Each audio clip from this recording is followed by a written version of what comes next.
Hey, what's going on, guys? DJ Hess here, bringing you guys another video, and I wanted to do a discussion response video here to JSTAR's video about the rising cost of sneakers. And I believe ZayaX did a video response as well. I'll put both links in the description for you guys to check out those videos if you haven't seen them. But a great conversation, and what happened basically is JSTAR ended up buying a pair or two pairs of Elites, and he liked them. He ended up getting the white ones, and he got the taxis.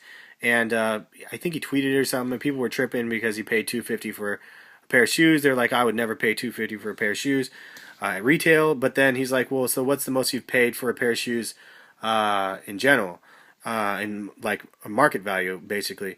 And people were like $350 for some foam posits. But it's like you would pay $350 for foam posits on a reseller's market, but you won't pay $250 for a pair of shoes on the retail side, which basically is a higher quality shoe. As you guys know, that the LeBrons that you guys see on the left and right have a lot more carbon fiber than the normal shoe, and carbon fiber is expensive.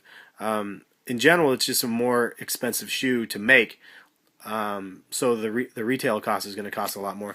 And one thing that I think that is different about the sneaker shoe business, $250 is not a lot of money for a pair of shoes. For a dress shoe, you can pay $1,000 retail for a dress shoe. The difference is that there's a reseller's market for sneakers, unlike dress shoes.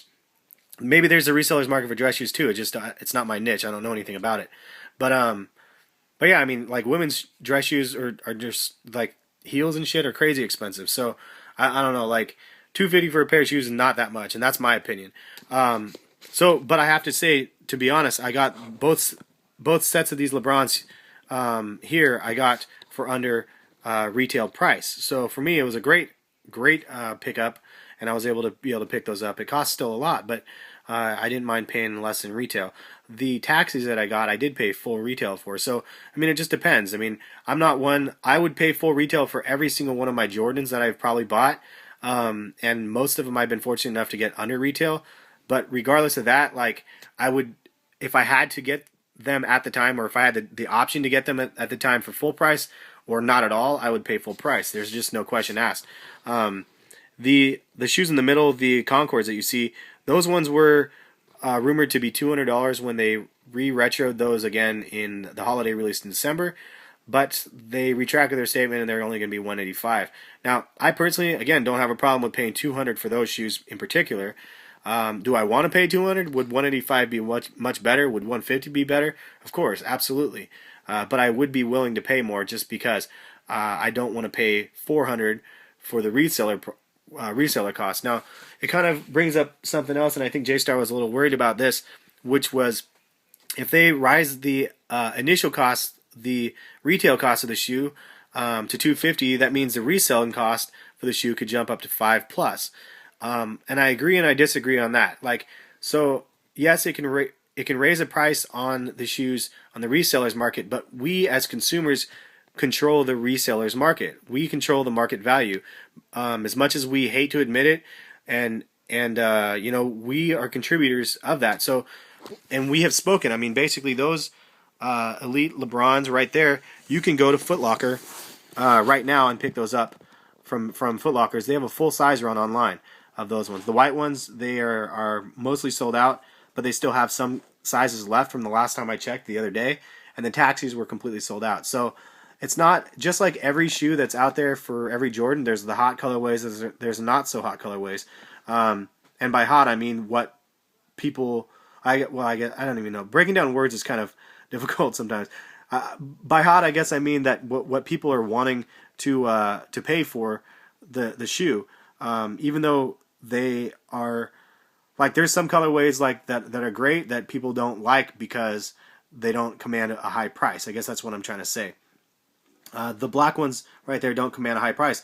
Resellers, if they bought those thinking they're going to sell like crazy, they're going to be kicking themselves because they paid probably a lot of money for a shoe and they're barely making any profit if they got them for under retail, or they're losing $50 per pair because they're shipping them for way less than retail. I mean, I think I saw some on eBay for like $210.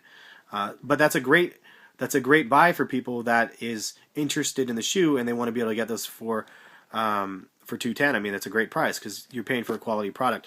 Now, one other thing I wanted to touch base on is Nike's costs to these shoes. Now, I think that there's always this misconception that Nike pays like $5 for a pair of shoes, and that's completely ridiculous.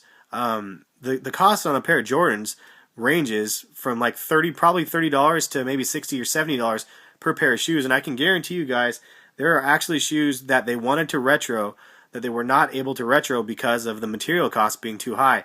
They just literally couldn't manufacture them without losing money in every single pair of shoes that they put out on the market. So yeah, before you guys think that the Nike pays $5 for a pair of shoes and they're making $100 profit per pair of shoes, it's not even close to that. You got to realize the other half is some of the stuff. Yes, they sell internally within Nike.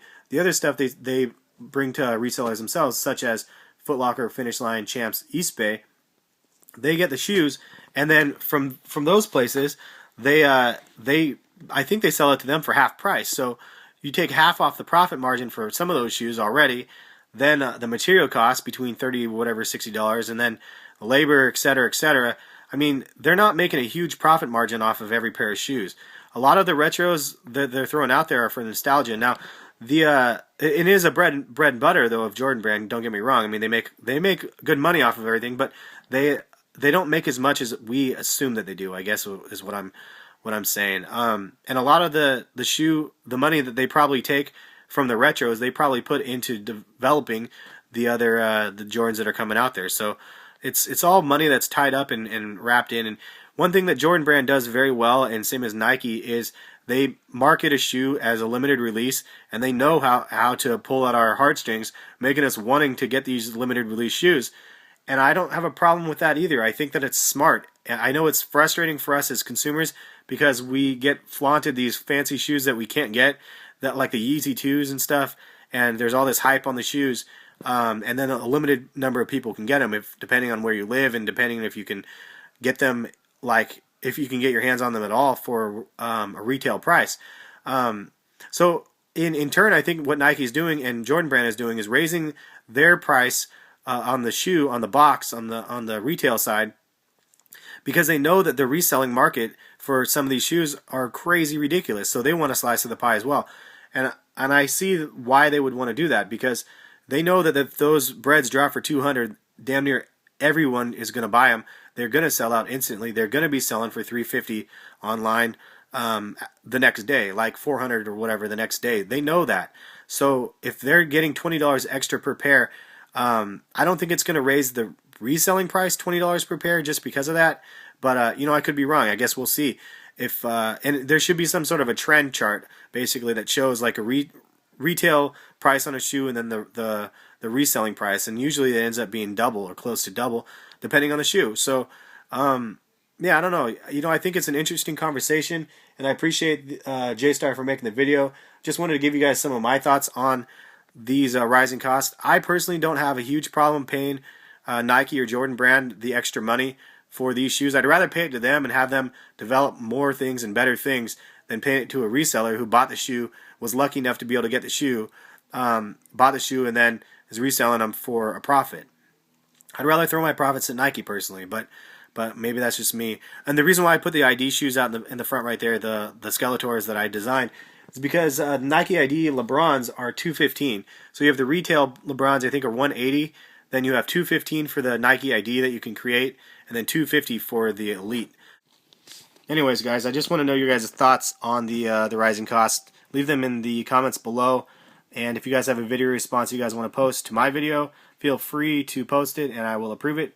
But yeah, I don't know, man. I mean, I would personally pay for the rising cost. I don't like it by any means. I'd rather pay $180 for a pair of LeBron Elites, or $150 if I can, or whatever it might be.